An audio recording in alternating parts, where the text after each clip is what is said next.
olay, ambarına bas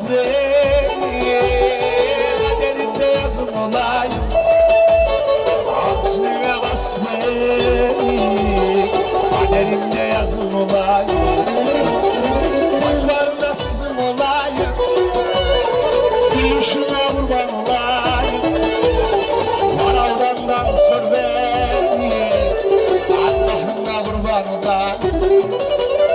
Bas bas sızım olayım, ya yazım olayım, yörüklerden sor beni, yörükler Allah'ınıza kurban olayım.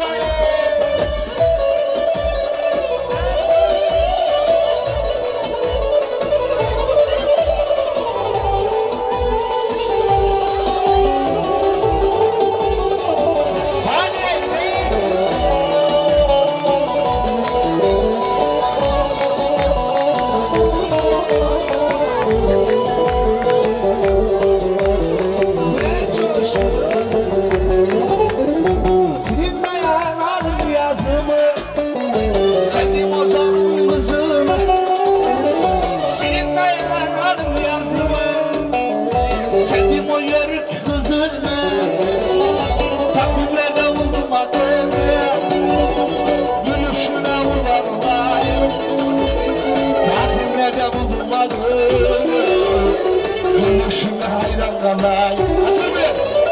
Paslarımda sıktın olayım, gülüşüne kurban olayım. Genaleme sor beni, Allah'ım ya kurban ola. Aman bir ricalim var Fatih abi. Her kime? Masa üstünde bardak. Yuvarlak mı yuvarlak? Fatih Bulut bir şarkı yaptı. Yapma, yapma, yapma, yapma, yapma dediğime bakma.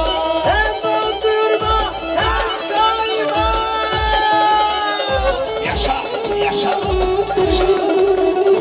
Bas bas sızın olayım, ya yazın olayım.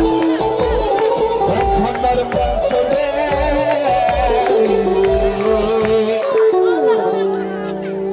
Askera, kontanlar sizin Allah'ınıza